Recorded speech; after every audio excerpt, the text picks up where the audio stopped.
नमस्कार दोस्तों, मैं हूं शिवम। दोस्तों, कल रात जब पूरी दुनिया सो रही थी तब सोशल मीडिया पर एक ऐसी खबर वायरल हुई जिसने दिल्ली से लेकर ढाका तक सबके होश उड़ा दिए।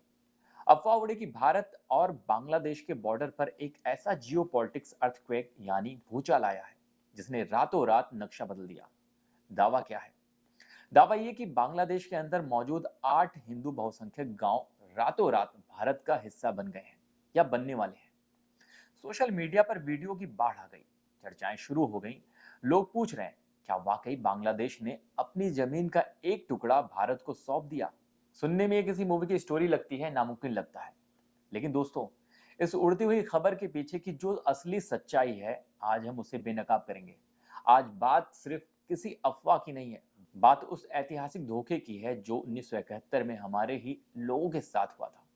आज हम बात करेंगे उस 3 बीघा कॉरिडोर की जो अब एक बारूद का ढेर बनता जा रहा है। अब समझिए कि ये पूरा मामला शुरू कहां से हुआ।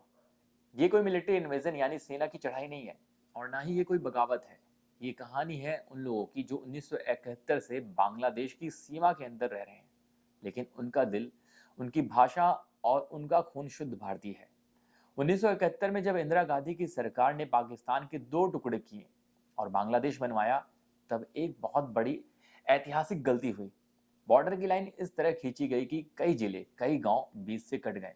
नतीजा ये हुआ कि ये 8 हिंदू बहुसंख्यक गांव, जो पूरी तरह भारत का हिस्सा होने चाहिए थे, वो नक्शे के गलत तरफ यानी बांग्लादेश के अंदर छूट गए।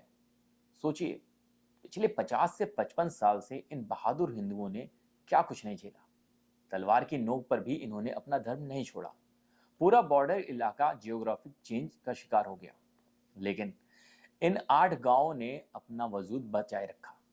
ये लोग बांग्लादेश में रहते तो जरूर हैं, लेकिन हर साल 15 अगस्त को वो भारत का ही तिरंगा लहराते हैं, 26 जनवरी मनाते हैं।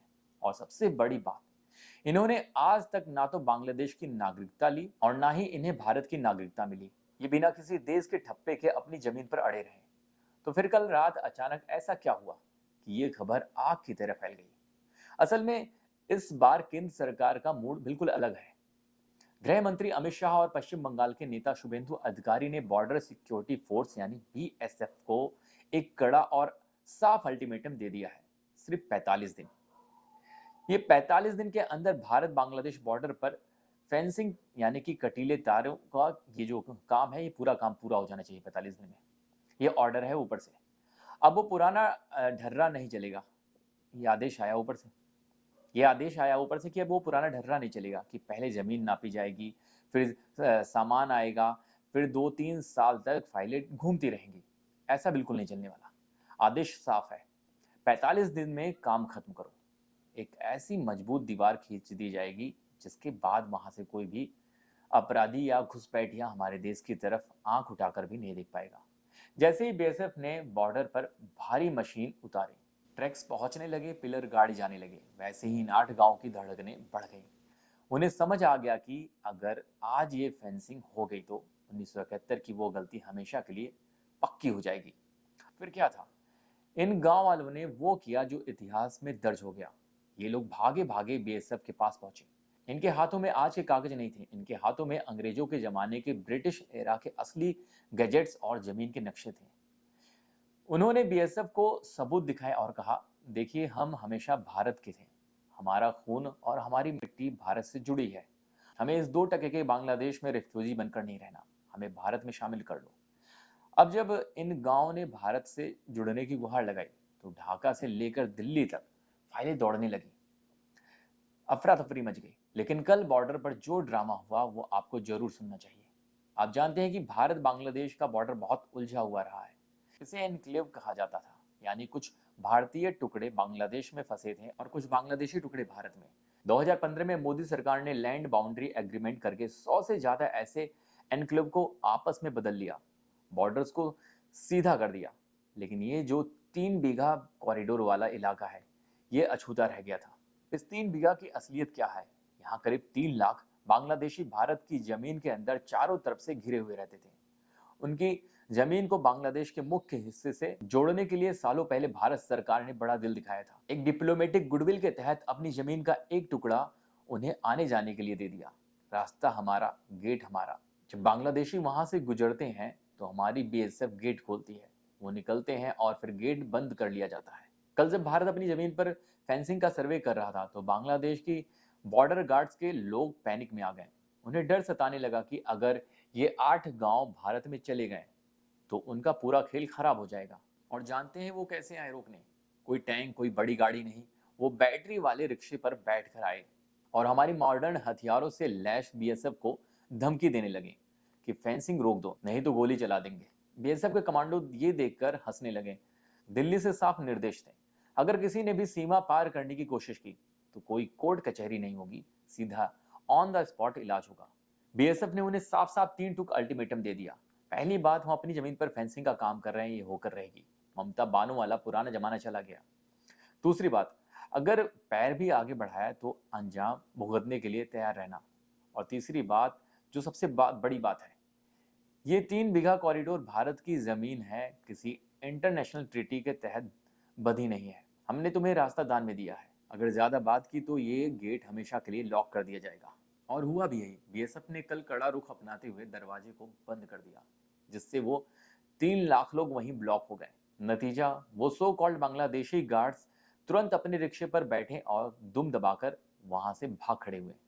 दोस्तों, ये जो स्टैंड ऑफ है, ये जो टकराव है, ये आने वाले दिनों में और बढ़ेगा, क्योंकि इस फेंसिंग के होने से सिर्फ बांग्लादेश नहीं बल्कि उसके पीछे बैठे आईएसआई, चीन, सीआईए का वो पूरा प्लान फेल हो गया है, जिसके तहत वो पश्चिम बंगाल को डिस्टर्ब करना चाहते थे और बांग्लादेश को भारत के अंदर फैलाना चाहते थे।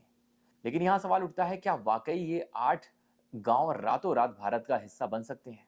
देखिए, प्रैक्टिकली इंटरनेशनल बॉर्डर ऐसे नहीं बदलते कि किसी ने अर्जी दी और देश बदल गया। इसके लिए बहुत ही जटिल कानूनी प्रक्रिया होती है, पार्लियामेंट की मंजूरी चाहिए होती है। अगर हम बांग्लादेश से 8 गांव लेंगे तो शायद हमें भी कोई जमीन का टुकड़ा लैंड फॉर लैंड एक्सचेंज के तहत देना पड़े। लेकिन बड़ी बात यह है कि इसकी चिंगारी सुलग चुकी है। बीएसएफ ने इन गांव के सारे ऐतिहासिक दस्तावेज और उनकी मांग की फाइल सीधे गृह मंत्री अमित शाह तक पहुंचा दी है। दिल्ली के सबसे बड़े कमांडर सेंटर में इस पर बातचीत शुरू हो चुकी है। ब्यूरोक्रेट्स को काम पर लगा दिया गया है कि इसका कोई कानूनी रास्ता निकाला जाए। और ये सब क्यों हो रहा है? क्योंकि पिछले कुछ सालों में भारत सरकार ने अपनी रीढ़ की हड्डी दिखाई है। 12 साल से देश कह रहा था कि ये सबका साथ वाला ढोंग बंद करो और ताकत दिखाओ। आज जब अमित शाह ने अपनी असली ताकत दिखाई है तो आप देख रहे हैं कि नतीजा क्या हो रहा है। म्यांमार बॉर्डर हो या बांग्लादेश बॉर्डर हो, घुसपैठी और देश विरोधी तत्व काकरोच की तरह भाग रहे हैं। हालात ये बदल गए हैं कि पश्चिम बंगाल में पहली बार शुभेंदु अधिकारी के रहते सड़कों पर कोई उपद्रव नहीं हुआ। यहाँ तक कि वहां के मौलानाओं ने खुद कह दिया कि इस बार हम सड़क पर कोई बवाल या गलत हरकत नहीं करेंगे। साल 2026 चल रहा है। इस साल आप भारत के नक्शे को बढ़ते हुए देखेंगे, चाहे वो ईस्ट का बॉर्डर हो या वेस्ट का। इतिहास की गलतियों को सुधारने का वक्त आ चुका है। ये जो 8 गांव हैं, इनके लोग आज भी फेंसिंग के काम में हमारी बीएसएफ के साथ कंधे से कंधा मिलाकर खड़े हैं। वो चीख चीख कर कह रहे हैं कि वो उस गंदगी का हिस्सा नहीं रहना चाहते। अमित शाह की टेबल पर फाइल पहुंचने का मतलब आप और हम बाखूबी जानते हैं। वहां अगर फाइल खुली है तो कुछ बड़ा होने वाला है। क्या ढाका अपने 3 बीघा कॉरिडोर के एक्सचेंज को बचाने के लिए इन 8 गांवों को भारत को सौंप देगा? क्या न्यू दिल्ली इतिहास के इस एक्सीडेंट को हमेशा के लिए ठीक कर देगा? ये देखना बेहद ही दिलचस्प होगा। लेकिन एक बात साफ है, भारत अब झुकने वाला नहीं है। भारत अब अपनी जमीन और अपने लोगों को वापस लेने की ताकत रखता है। इस पूरे मामले पर आपकी क्या राय है?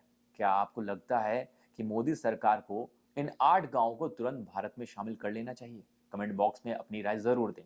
और अगर आप नए हैं तो इस चैनल को सब्सक्राइब करें और बेल आइकन को जरूर प्रेस करें।